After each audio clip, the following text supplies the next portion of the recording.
Hi guys, welcome back. So today we are talking about the introduction of Linux and the basic Linux commands for beginners. Like as few of my friend request for that. Okay, so now I'm just telling you all of these things.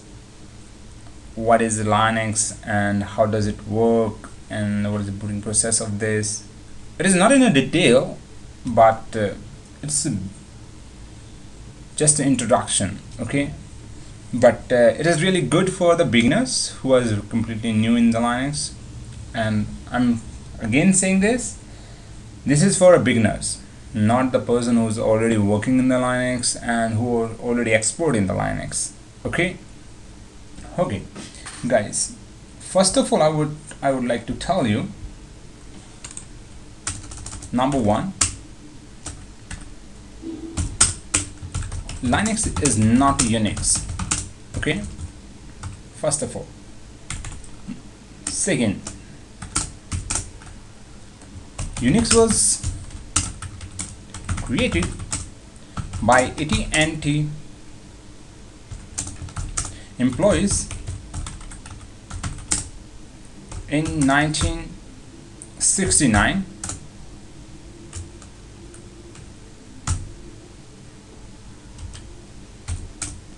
but Linux was written by one single man named Linus Torvalds around 1992. The third, Linux comes in many varieties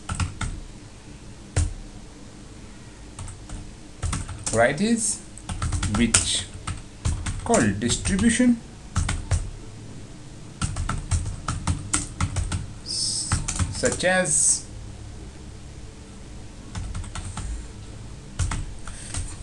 Fedora, your CentOS, mint, and Kali Linux, Red Hat, Ubuntu, Debian, SUSE. Okay,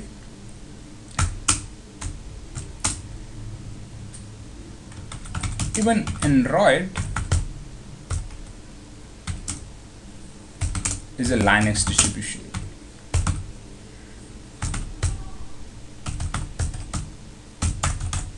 Okay, this is about a little bit about the Linux introduction. Okay, now let's talk about the booting process of Linux.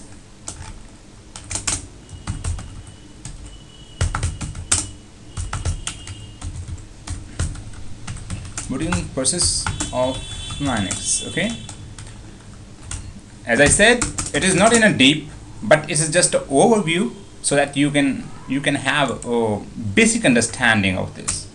Okay, first comes BIOS.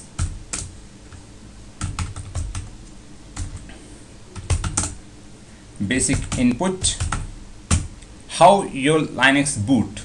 This is called the booting process actually.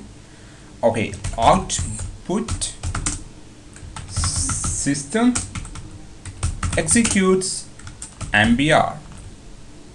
First of all, it's a step 1. You can say this. Step 1, and then step 2, mkdir master boot record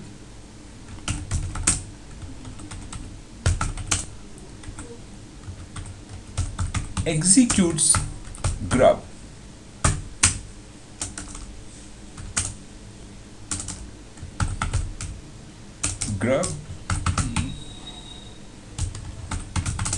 Grant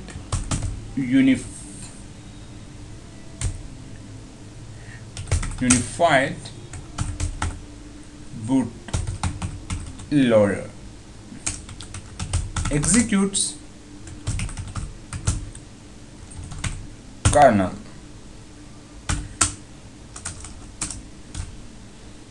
for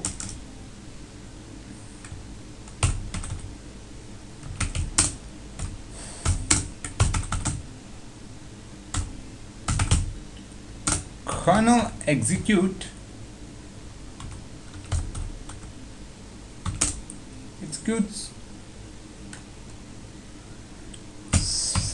/bin/init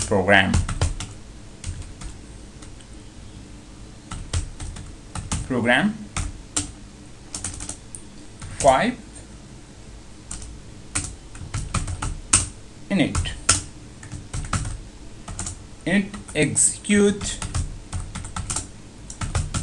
run level programs and run level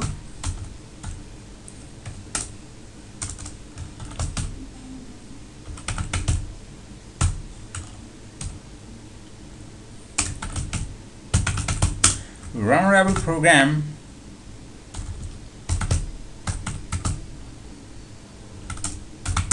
programs are execute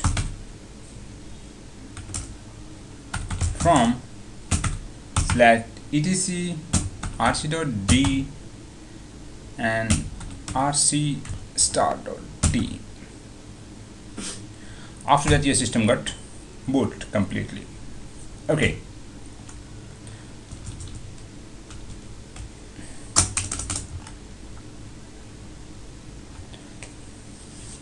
now for installation, like in Windows we required a C partition for installation. If you will not create a D, E, it's okay, no problem, just your installation will be complete. I want to just correlate with the Windows because almost every people know a little bit about the Windows, right? So I want to just relate with the Windows so that you have a better understanding about what we are talking about. Okay, so you guys almost everyone saw there is a C partition in Windows, right? And there is a D partition and E partitions, right? So if you don't have a E, D and all those partition, but C must required for your Windows installation. The same like in the Linux also has a few partitions that is a very mandatory installation partitions.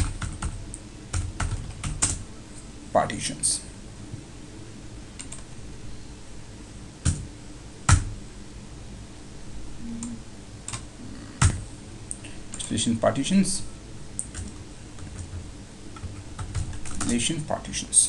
Okay, during installation we required first // partition and one partition called boot partition /boot. That is the only partition we require, but 99% we always create one swap partition also, right? Swap partition also. What is a swap? Swap is nothing, it is like a base file in your Windows. It's always double of your RAM, whatever your RAM, like for example you have a RAM 2 GB, right? So you have to put a swap size 4 gig. Okay, but if somebody say I don't want to create a swap partition, can I install my Linux operating system? So answer is yes, yeah, he can, because swap is just to provide a good performance of your system. It is not a mandatory, right? But /boot and slash is a very important partition, and that must be creating during the installation. If you will not create this, you cannot install your Linux operating system. Okay, now let's come to the what do you call that, yeah, file systems.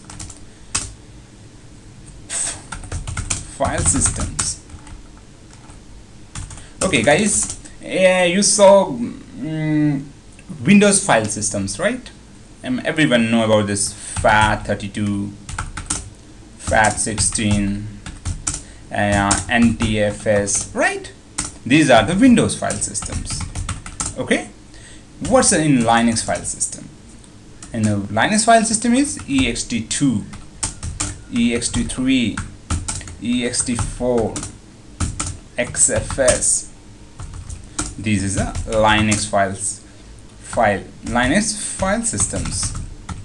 As I said in the starting of this video, I'm not going in a deep of, if we're going to talk about in a deep, I believe in every topic we have a lot of to talk, but I'm just for beginners, I'm just giving a little overviews. Okay, in Linux these are the file system.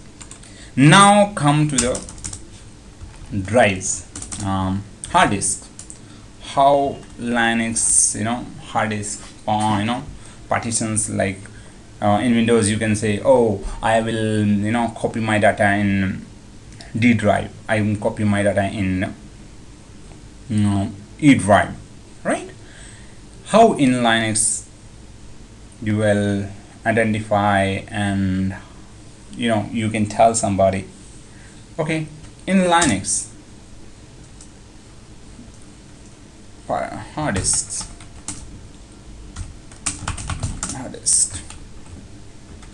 In Linux there is no C, D, E and all these kind of things. Okay, in Linux there would be like /dev/sda. Yeah, it could be /dev. For example, it is, you have one hard disk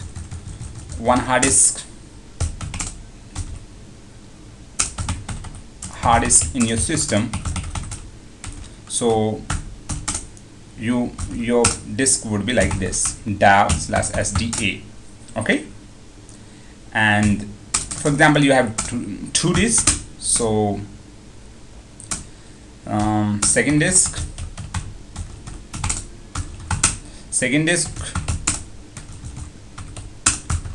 it would be /dev/sdc. So now you can understand, like after C it will be sdd, then it would be sde. So you can calculate on the base of this how many hard disk on your system. Okay, so this I'm telling you about the hard disk, how many hard disk in your system. Okay, so now comes a partition. For example, I have only one hard disk. How you have a partition? So for example, I have this hard disk like a /dev/sda, right? So your first partition would be /dev/sda1. okay, then /dev/sda2, then /dev/sda. so these will be your number of partition, how many partition you have in a hard disk. Okay, now in a hard disk, how many partition you can create? This is like you can create total 4 partitions, right? 4 partitions. In that you can create either 4 primary partitions. Yeah, you can create 3 primary partitions and 1 extended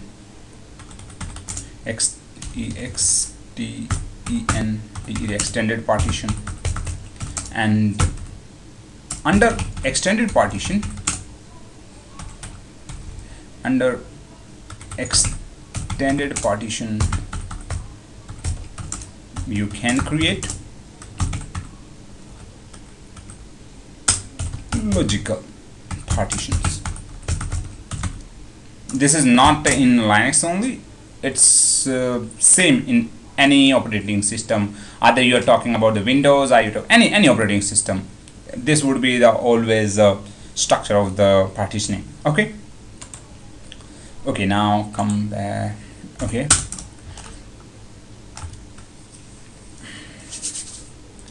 in a run level,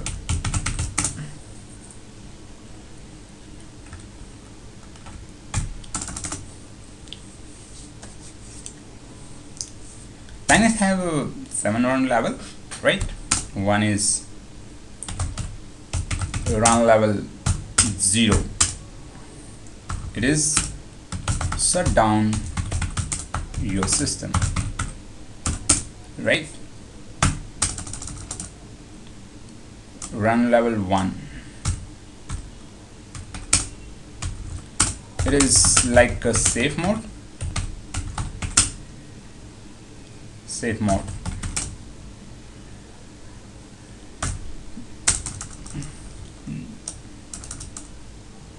Where you can reset your root partition.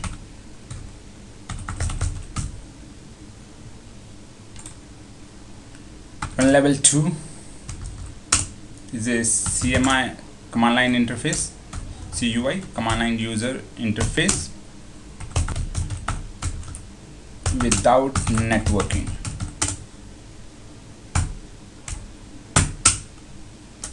Number 3, CUI, command line, let me repeat, command line user interface. Okay, with networking. Number 4,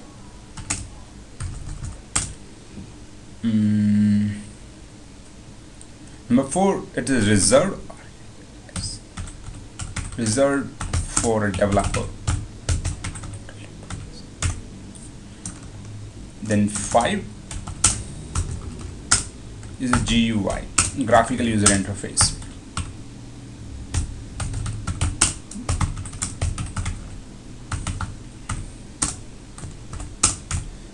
And 6 restart your system. So whenever you run a command init 1, init 0, it means you give the instruction your system to please shut down my computer. When you run the command init 6, you give the instruction to your computer restart my system. When we like the same. Okay, now it's called about the run levels. Now let's talk a little bit about the directory structures. Okay, so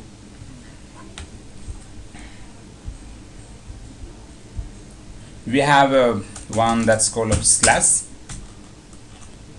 Okay, that's slash. Move up.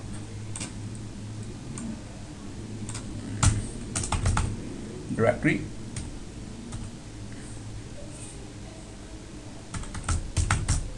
Directory structure.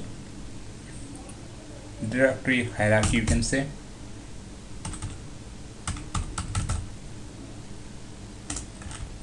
One is slash.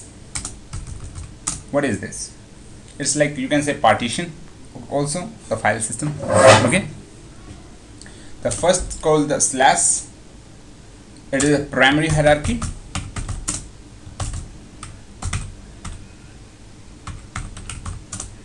Root, it's and the root directory.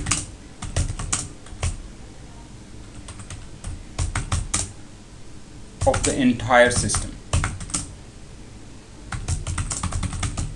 Okay, and then it's come /bin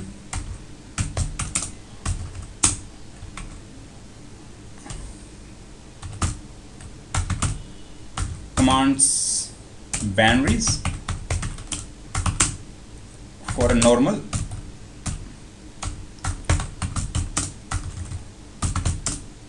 user /boot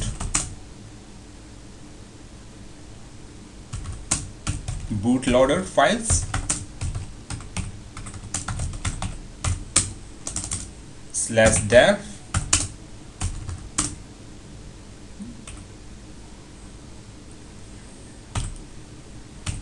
device files like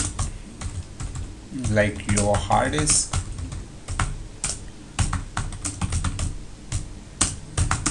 yeah, you can say your CD-ROM, right, etc.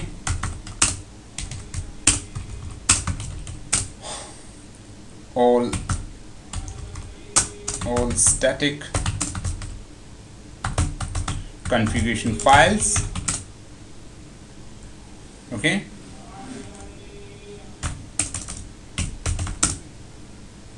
OPT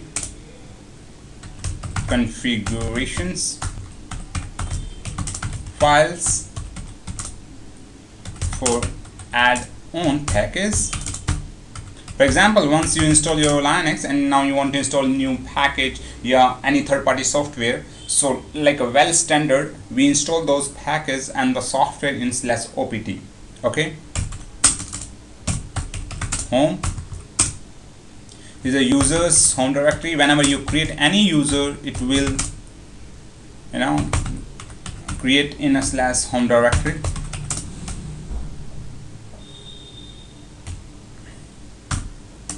And then it's called a lib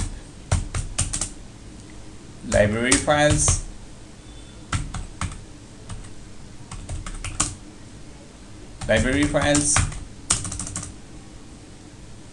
then /mnt. It is a empathy file directory which used for system related task, admin related task, you can say admin related task, like mount your CD, mount any partition for temporary base, temporary,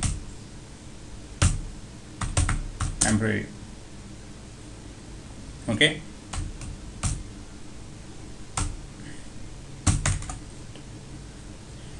Okay, what's next? I believe I covered everything. Okay, now /usr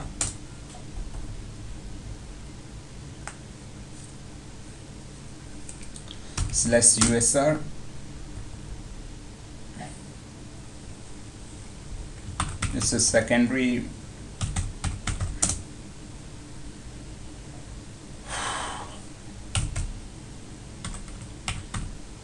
hierarchy for read-only users data.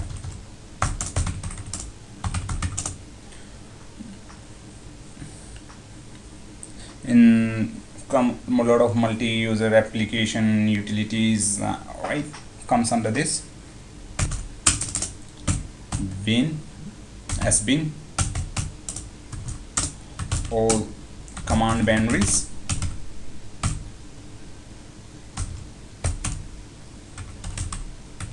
for a super user like root /proc virtual file system,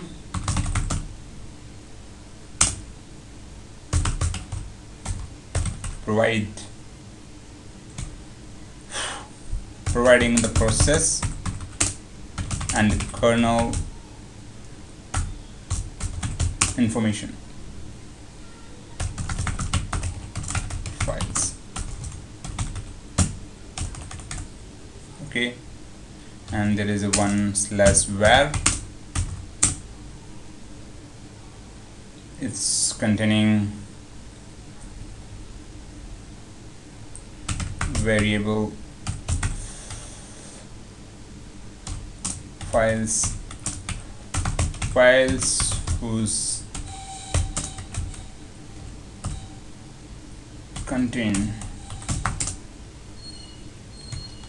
files like containing files like log files and your school like your printers query and all, whatever happen in your system, every logs come under var log and masses.